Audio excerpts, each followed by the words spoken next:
Dans un premier temps, est-ce qu'il y a des questions par rapport à ce que vous avez vu cette semaine, donc par rapport aux risques, aux incidents, aux problèmes? Alors moi, j'ai deux ou trois petites questions. Alors essentiellement par rapport aux incidents. Ok. Euh, il y a une partie dans la session, alors ça va être peut-être sur deux, je pense. Quand on identifie un incident, alors en général, donc certes, un incident c'est imprévu, mais euh, normalement, on doit minimiser les incidents en identifiant au maximum les risques, même en y associant une force. On doit quand même normalement avoir balisé, même si on ne balise pas 100%, mais normalement, on doit baliser tous les risques et ça doit inclure en théorie tous les incidents. Ça, En comment dire, théorie, hein. c'est une théorie trop théorique. Ah, Je m'explique. Dans les risques, on essaye de cloisonner euh, tout ce qui est capable d'être avéré. Quelque part, euh, je prends l'exemple de la voiture, je crois que j'en parle dans la formation. Si vous avez une voiture qui est toute neuve, en très bon état, que vous partez aux vacances, bon, aucun risque à identifier par rapport à votre véhicule. Par contre, vous avez une voiture qui a des défaillances et vous avez peut-être un problème à voir par rapport aux pneus. Bon, vous avez ce facteur risque où vous vous dites, bon, je sais que mes pneus sont peut-être pas au top, il est possible que j'ai une crevaison. Il est possible puisqu'ils sont plus ou moins usés, donc vous prévoyez ce risque. Par contre, si votre véhicule est neuf, que les pneus sont neufs, que voilà, il n'y a rien à changer, ce risque, il n'est pas avéré. Mais ça n'empêche pas, dans un cas comme dans l'autre, que l'incident survienne. Peu importe que votre véhicule soit neuf ou qu'il ait des pneus usagés, s'il y a une crevaison, c'est un incident. Dans un cas, vous avez prévu un risque parce que le risque est possible au vu de l'usure des pneus. Dans oui, l'autre cas, vous n'avez pas prévu le risque puisque tout est neuf et a priori, rien ne peut vous arriver.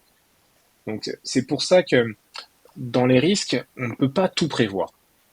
Sinon, vous auriez un registre de risques avec 150 lignes et donc oui, bien pour sûr. traiter ces 150 lignes, ce serait déjà pas utile et il y aurait uniquement 5% d'entre eux qui seraient vraiment avérés, qui seraient vraiment à traiter. Euh, Dans les risques, par exemple, ça m'est arrivé d'arriver dans une entreprise et de voir un risque qu'une personne soit malade. Alors, le risque qu'une personne soit malade, ça peut arriver à n'importe qui. Vous, les personnes qui travaillent avec vous, le commanditaire, n'importe qui. Donc quelque part, c'est pas vraiment alors c'est un risque certes, mais il n'est pas avéré.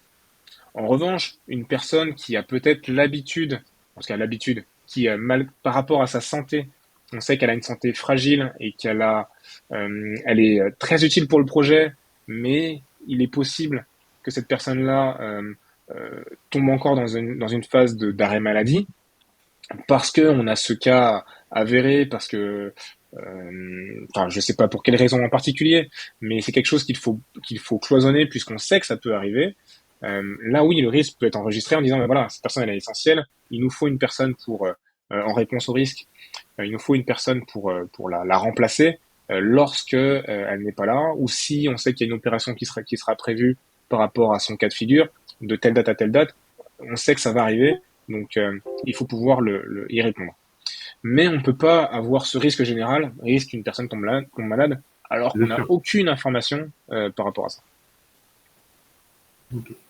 Ça, c'est une question de probabilité, quoi. Enfin, si, il y a quand même, on met dans la liste des risques des choses qui, quand même, ont une probabilité un peu de se produire, Exactement. évidemment, à la hauteur de nos connaissances sur le sujet. Et les incidents peuvent correspondre à un des risques ou pas si c'est quelque chose qu'on n'avait vraiment pas envisagé, quoi. Tout à fait, tout à fait. Le but des risques est de pas de couvrir tous les incidents et de pas se dire lorsqu'un incident survient, oh là là malheur, je l'ai pas mis dans les risques. C'est pas grave, c'est un incident, on peut le traiter, il n'y a pas mort d'homme. L'idée est de pouvoir, lorsqu'un incident survient et qui dépend pas d'un risque, c'est pas un souci par rapport au risque. C'est Mhm. juste qu'il est possible qu'on ait un incident qui vienne en dehors de ce contexte. Et à l'inverse, on pourrait du coup imaginer que suite à un incident qu'on n'avait pas imaginé, on alimente le fichier des risques après coup, au cas où cet incident est susceptible de se reproduire sur une autre Alors, partie du projet ou des trucs. si en effet l'incident, même s'il est résolu, on a, on a conscience qu'il est possible qu'il survienne de nouveau et qu'il est impactant, hein. On peut avoir des incidents qui sont pas du tout impactants et dans ce cas-là, on considère que le traiter dans un risque est peut-être pas nécessaire. Mais si c'est un incident Mm. qui est impactant et qui est pas capable de survenir, alors soit on tombe dans la catégorie problème et on dit on le traite comme un problème parce qu'on sait que ça peut arriver de manière imminente, soit en effet on le traite comme un risque. Le problème, l'incident est résolu, mais le risque peut être avéré de nouveau et dans ce cas-là on le registre comme un risque et on le traite comme un risque. En effet. Ah, justement, je rebondis là-dessus sur la notion de relation entre incident et problème.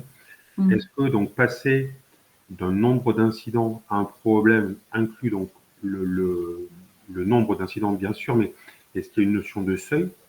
Est-ce qu'il y a une notion de seuil de nombre? Est-ce qu'il y a une notion de période de temps dans laquelle se situe l'ensemble de ces incidents?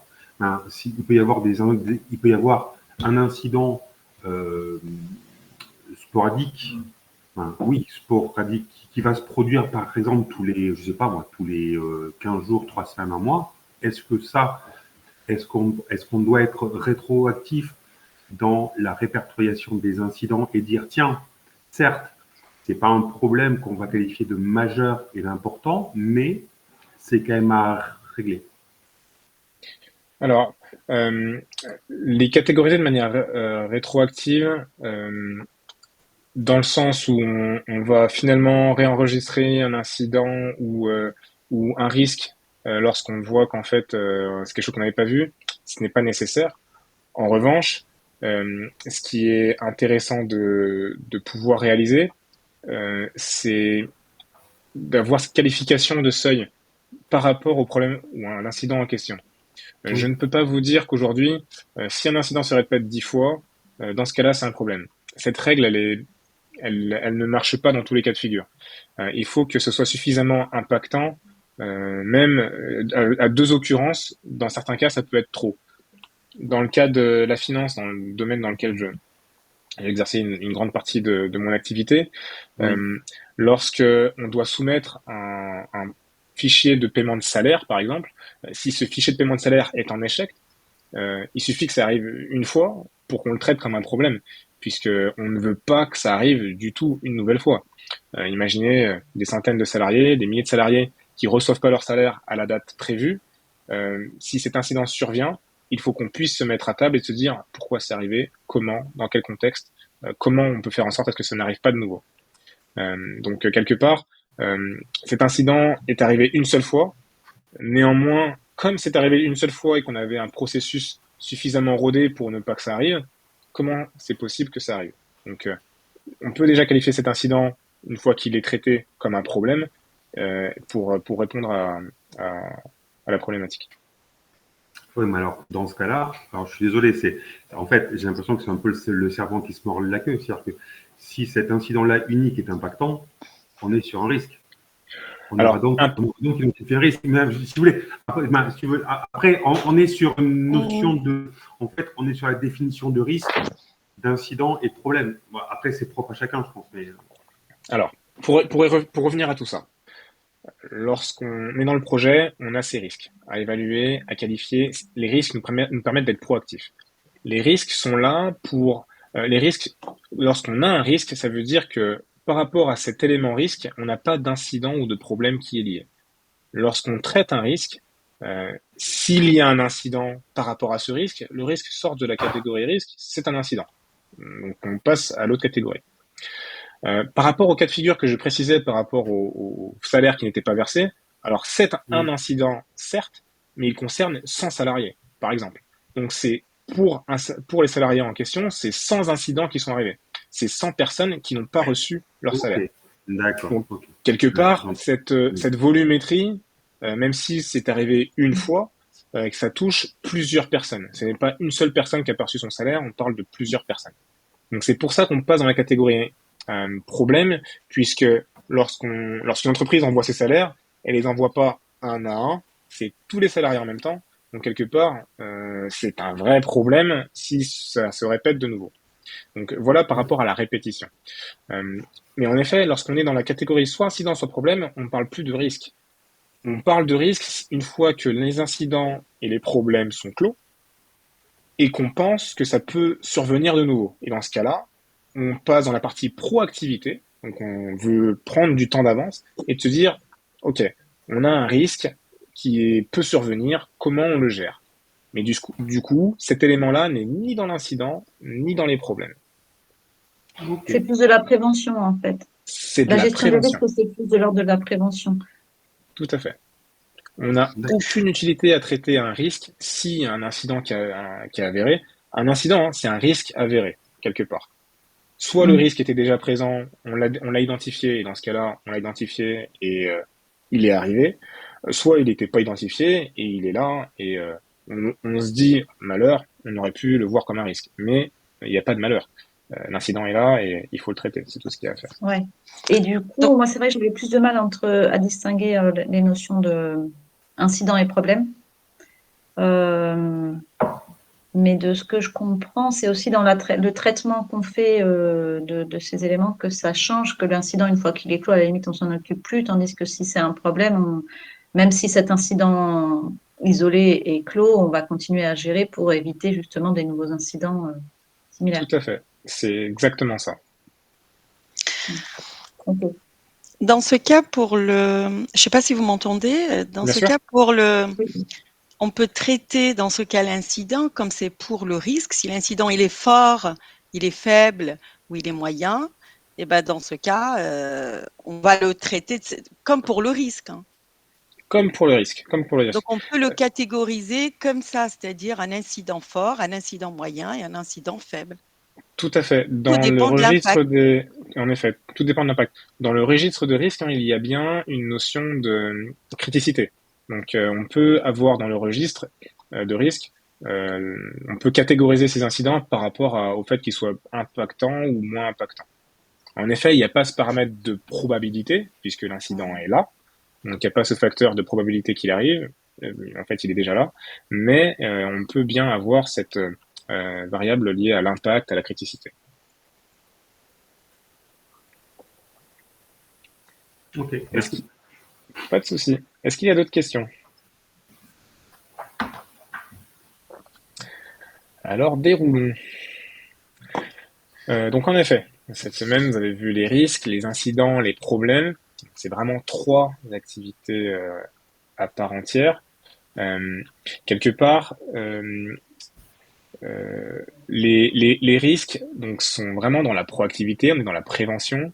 On a ces revues de risques qui doivent intervenir de manière récurrente pour avoir du contrôle sur les risques, pour voir aussi comment ils évoluent, et aussi pour vérifier comment la réponse qu'on propose à ces risques a été réalisée, et si donc, est-ce qu'on peut clore le risque ou pas. Donc les revues de risques servent à ça. Pour la matrice des risques, est-ce que vous savez tous comment vous en servir? C'est ce qu'on voit en bas en bas de la page. Est-ce que vous savez comment vous pouvez utiliser cette matrice des risques? Pas beaucoup. Bon, je pense que c'est pas mal de faire un rappel. Ouais. Pas de souci. Alors, je vais enlever le mode présentation. Et en fait, l'idée, c'est que pour chaque risque qu'on prévoit, l'idée est de proposer cette notation, donc en fonction de la probabilité et de l'impact. Alors, c'est vrai qu'il y a plusieurs niveaux de risque, niveaux de gestion de la matrice de risque, pardon.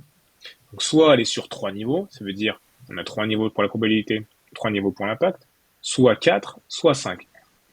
Plus on va avoir de volume de risque à traiter, et aussi si l'entreprise souhaite avoir de la finesse dans le résultat de sa matrice, ça veut dire avoir pouvoir qualifier les risques selon, même s'ils sont dans medium ou dans high, de savoir si c'est des risques très très forts ou si c'est des risques forts mais pas trop. Donc quelque part, plus on va avoir de risques dans la matrice, plus on va vouloir aller dans cette zone à 5 niveaux. Mais de manière régulière, si vous traitez des risques au volume de 10, peut-être 20 pour chaque revue, une matrice à 3 niveaux est largement suffisante. Comment l'utiliser? Alors, on va prendre le cas de l'anniversaire de mon neveu. Imaginons que l'anniversaire de mon neveu se déroule au mois de novembre, donc comme prévu, en extérieur. Donc le risque de pluie, que la pluie impacte l'anniversaire, donc surtout pour faire du baby-foot en extérieur, la probabilité est plutôt forte, hein, puisque la pluie en novembre, si on est en région urbaine, c'est très probable. Et l'impact serait fort aussi, puisqu'on se dit, par exemple, que si la pluie est là le jour de l'anniversaire, on va avoir du mal à pouvoir jouer dehors. Maintenant, je prends un autre cas de figure pour le même anniversaire. Par contre, l'anniversaire se déroule au mois de mai, toujours en extérieur. Dans ce cas-là, le risque, la probabilité que la pluie impacte l'anniversaire est plutôt faible.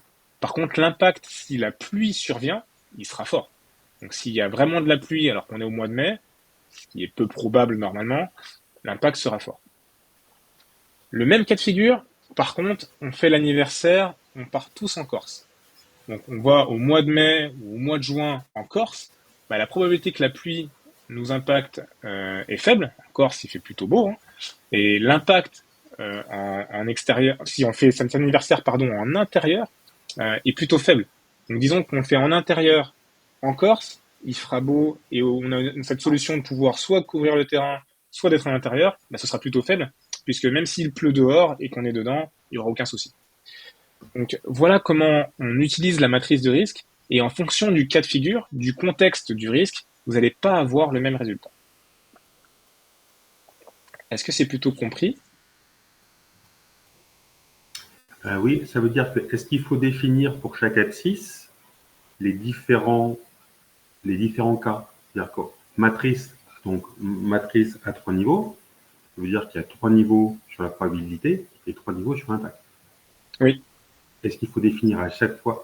Alors, est-ce que c'est plus confortable de manière, encore une fois, dans ce souci de proactivité, de prendre un peu de temps et définir précisément les différentes échelles d'abscisse, donc celles de criticité, mais concernant et la probabilité et l'impact, de manière à avoir une proactivité meilleure? Alors, c'est pas forcément pour avoir une meilleure proactivité. D'ailleurs, la matrice soit 3, soit 4, soit 5 niveaux, elle est pour l'ensemble des risques. On ne choisit pas le niveau de matrice par rapport au risque. Comme je vous le disais, si vous avez une vingtaine de risques à traiter dans l'ensemble de votre registre, une matrice à 3 niveaux est préconisée, et quelque part, cette matrice, elle est applicable pour l'ensemble de vos risques. Si vous avez, je globalise, une centaine de risques, vous allez utiliser une matrice à 5 niveaux. Et l'idée derrière tout ça, c'est que votre commanditaire ne va pas vouloir à chaque revue traiter les 100 risques. Il va vous dire, moi je veux les risques qui ont un impact, en tout cas une criticité la plus forte. Donc on va uniquement se focaliser sur la zone rouge. Et quelque part dans la zone rouge, il va peut-être ressortir une dizaine de risques.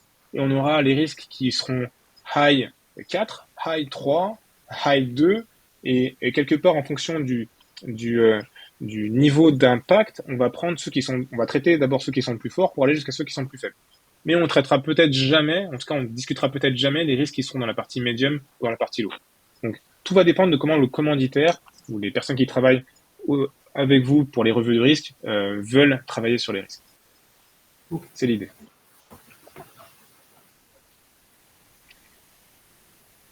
Est-ce qu'il y a d'autres questions par rapport à la gestion des risques et de leur revue?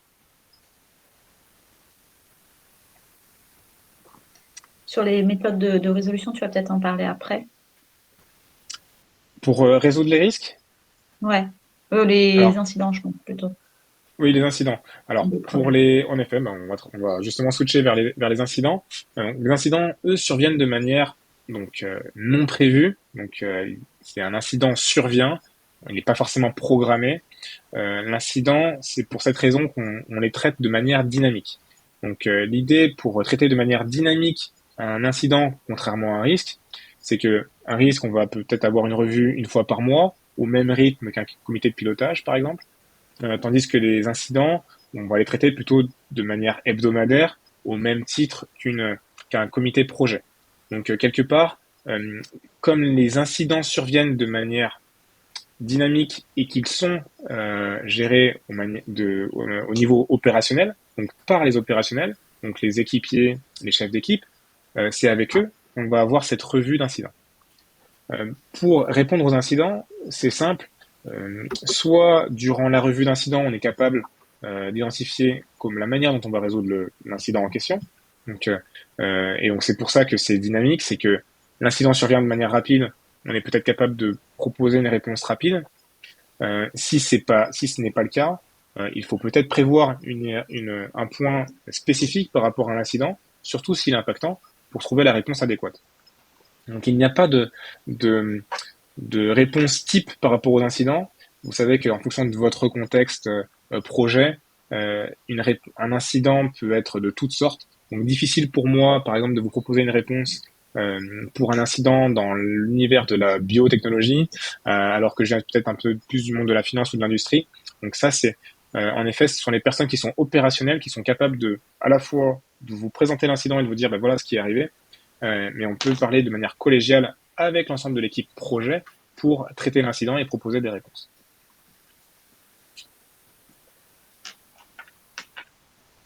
Pas de questions par rapport aux incidents? Et ensuite, les problèmes. Donc, les problèmes sont beaucoup plus conséquents. Donc, comme je le disais, les problèmes sont soit l'issue d'incidents répétés, donc soit une occurrence répétée, soit un incident qui se répète pour plusieurs occurrences, en tout cas plusieurs personnes. Soit c'est un problème qui est plus de manière générale. On parle peut-être d'un processus de flux. On observe qu'il y a un souci qui est suffisamment conséquent pour qu'on puisse le traiter de manière collégiale. Donc, je vous propose, moi, sur l'interface, deux manières de traiter les problèmes. Il y a la méthode japonaise qui s'appelle Ishikawa, donc avec le diagramme en arête de poisson.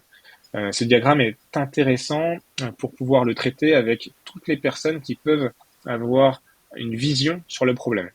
Donc, ça nécessite du temps, parfois plusieurs heures, pour trouver une solution, mais c'est redoutablement efficace, puisque avec l'ensemble des avis, l'ensemble des perceptions, de manière collectée et organisée sur les différentes arêtes, on est capable d'en faire ressortir une solution. Donc vous l'avez vu, hein, avec les crevaisons de vélo qu'on souhaite fournir à un client, en fonction du cas de figure, il y a des solutions qui sortent. Soit c'est le terrain qui était pas bon, pourquoi on était sur ce terrain-là, et du coup la solution qu'on propose, elle vient de l'ensemble des observations qui ont été proposées par les personnes. La méthode des 5 pourquoi, elle est plus dynamique. C'est une méthode qu'on est capable de réaliser seul. Donc quelque part, alors j'ai utilisé le même problème pour pouvoir comparer les deux, mais en effet, si le problème est plus direct et qu'on se pose les bonnes questions, on est capable de résoudre un problème plutôt facilement, en tout cas plutôt rapidement par rapport à Ishikawa.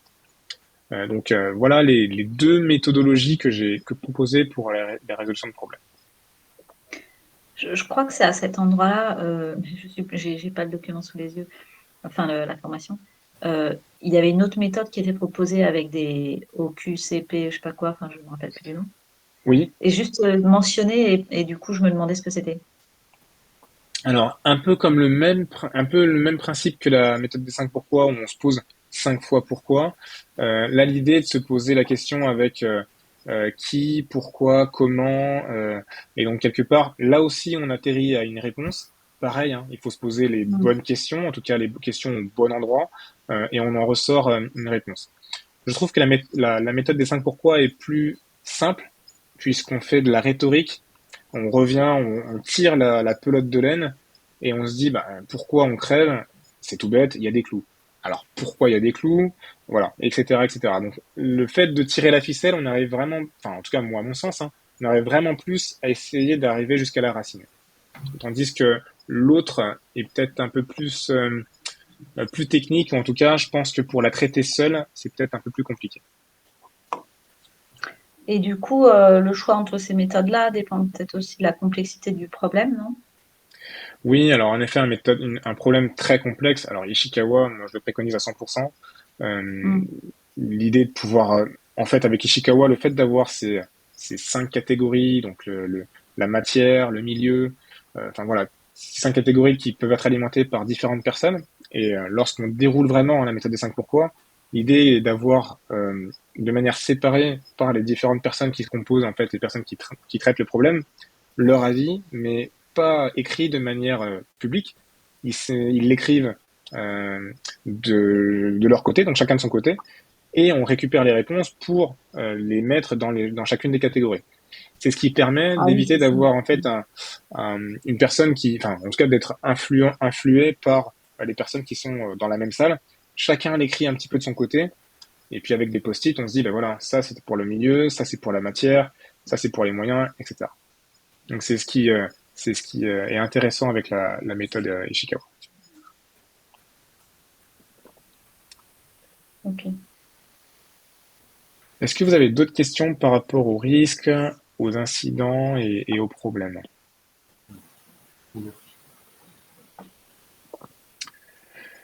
Donc le deuxième volet que composait notre semaine de formation est lié à la surveillance.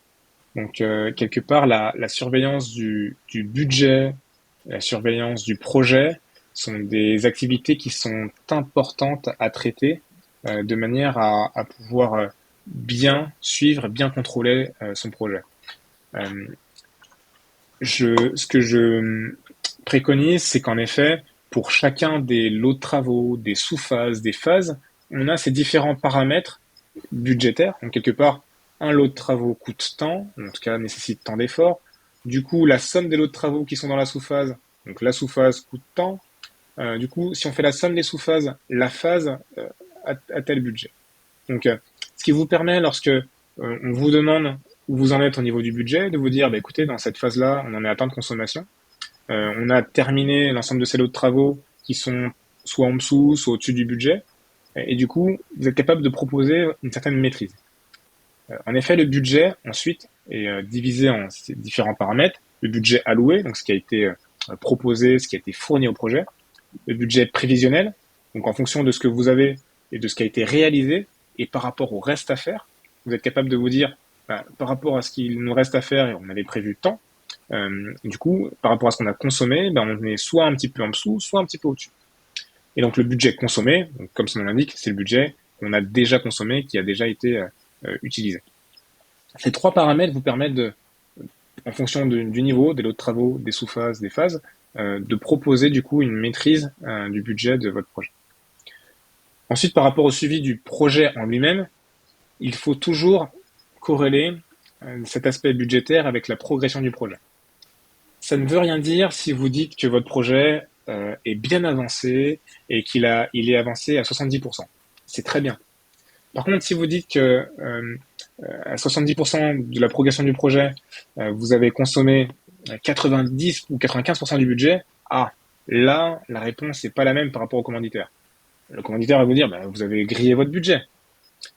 Par contre, si vous êtes capable de corréler à chaque fois que vous avez proposé la progression du projet, le budget qui était censé être associé, quelque part à 70% de la progression du projet, vous étiez censé consommer 60% du budget, là, vous êtes capable de vous dire, par rapport à ces 60%, moi, je me situe un petit peu en dessous ou un petit peu au-dessus. Là, le suivi du projet est pertinent. Donc, corréler ces deux notions est important, et pas juste l'une ou pas juste l'autre. Parce que dans ce cas-là, vous n'êtes pas du tout, vous n'avez pas la complétude, vous n'avez pas la vue complète à proposer pour le commanditaire, ou en tout cas pour le comité de pilotage. Donc voilà ce que je vous propose en termes de surveillance. Je ne sais pas si vous avez des questions, si des choses auxquelles vous adhérez. Est-ce que ça vous paraît clair?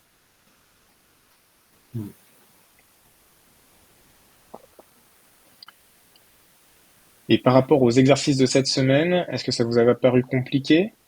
Il y avait donc l'exercice sur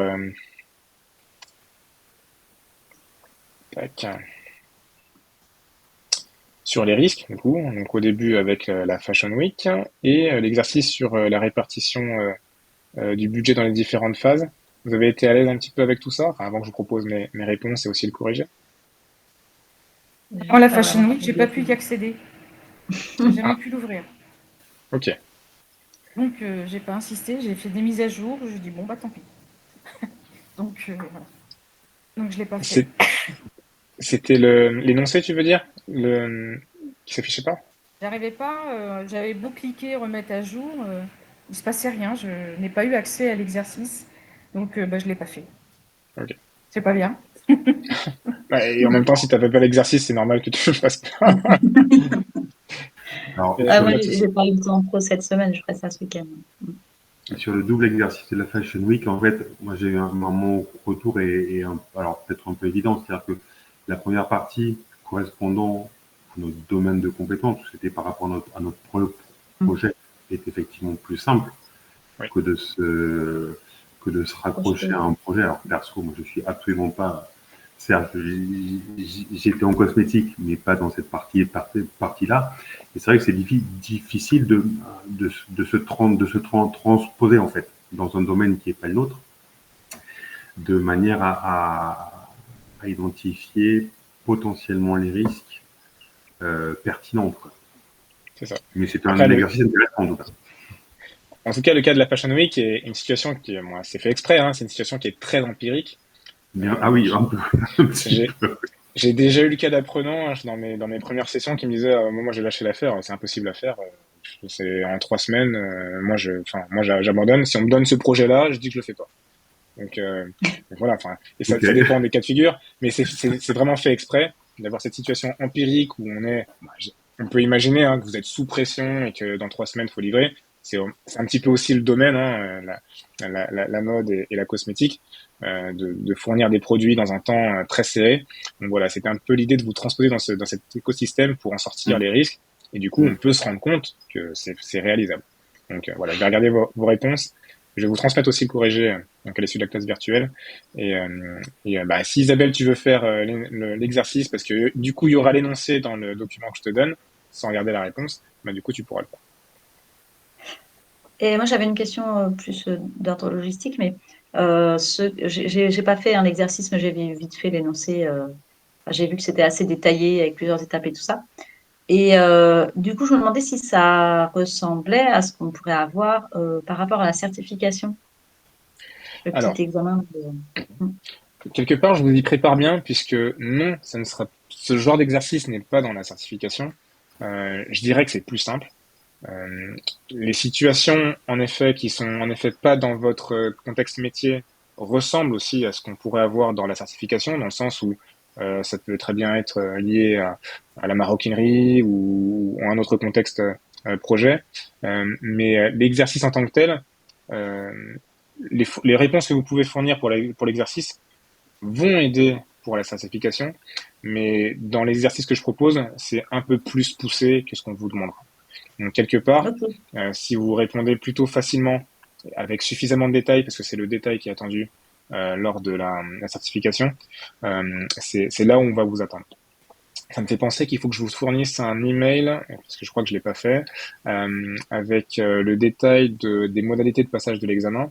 Donc, ce qui vous permet, c'est un email tout écrit en bleu. Donc, je pense pas que je vous l'ai envoyé. Je vais envoyer dans la foulée aujourd'hui, Ouais. où on vous détaille les modalités de passage de l'examen. Et ensuite, nous aurons avant l'examen, une semaine avant, une session pour bien le préparer, avec les questions possibles, comment y répondre. Et quelque part, l'idée par rapport à l'examen, c'est qu'on veut savoir, on veut comprendre que votre démarche est celle d'un chef de projet, d'un ou une chef de projet. Donc, dans votre raisonnement, euh, il faut qu'on puisse comprendre que oui, c'est une interprétation de chef de projet. Grosso modo, on vous donne une liste d'acteurs. Enfin, je sais pas si c'est cette question qui seront posées, mais on vous donne une liste de personnes et on vous demande qui est le commanditaire. Si vous dites, bah, c'est Jacques, très bien, mais ça ne nous dit pas pourquoi vous avez pensé que c'est Jacques. Si vous dites, bah, c'est Jacques parce que on sent que c'est la personne qui donne l'idée du projet, c'est lui qui détient le budget et qui semble décisionnaire par rapport au projet, il est intéressant qu'il participe au comité de pilotage. Ah, voilà, vous avez donné une réponse où on sait que vous avez compris ce qu'est le métier de chef de projet, vous savez pourquoi c'est cet acteur et vous êtes justifié. Donc, c'est ce qu'on veut interpréter dans vos réponses lors de l'examen. Mhm. Ok. Voilà Ok. l'idée. Est-ce qu'il y a d'autres questions? Ah si, est-ce qu'à l'issue de la certification, on aura encore accès aux sessions? Tout à fait. L'idée est que avant la certification, vous arriviez au bout de la session rework. Et une fois que vous avez fini donc notre session donc la semaine prochaine, vous avez 6 mois d'accès à la plateforme. Donc 6 mois encore. D'accord. Est-ce qu'on a une idée de la date de ces certifications? Quand est-ce qu'on va la passer? Alors ce sera le jeudi 17 octobre, si je ne me trompe pas. D'accord. Je vous le repréciserai dans le mail. Donc le 17 octobre à 10h. Et notre session de préparation à l'examen, il me semble que je la propose le 10, donc une semaine avant. D'accord. Mais en distanciel ou en présentiel? Pareil en distanciel. Ah oui. Elle soit pareille.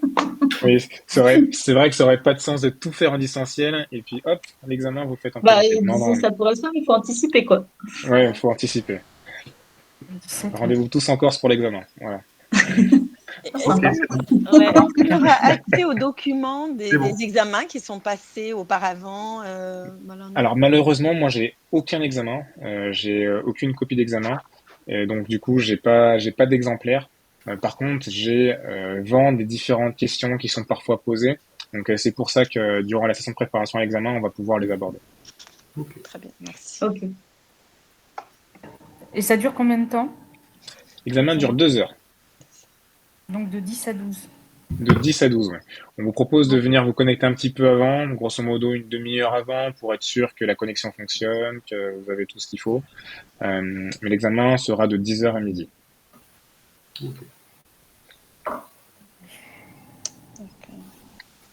Ok. Je vous envoie toutes les infos par rapport à l'examen dans la foulée. Et je vous souhaite une excellente fin de journée. Je vous promets, je vais vous répondre à vos mails. Il y en a, du coup, ça s'accumule, il y en a beaucoup, mais il faut quand même que je le fasse parce que c'est important d'avoir une réponse personnalisée. Et je vous dis à la semaine prochaine pour notre dernière session à la formation. Très bien, merci. Bonne bien. fin de journée. Au revoir. Bon week-end à tous. Bon week-end à Au tous. revoir. Au Merci. revoir. Bonne semaine, au revoir. Au revoir. Bonne semaine. Au revoir.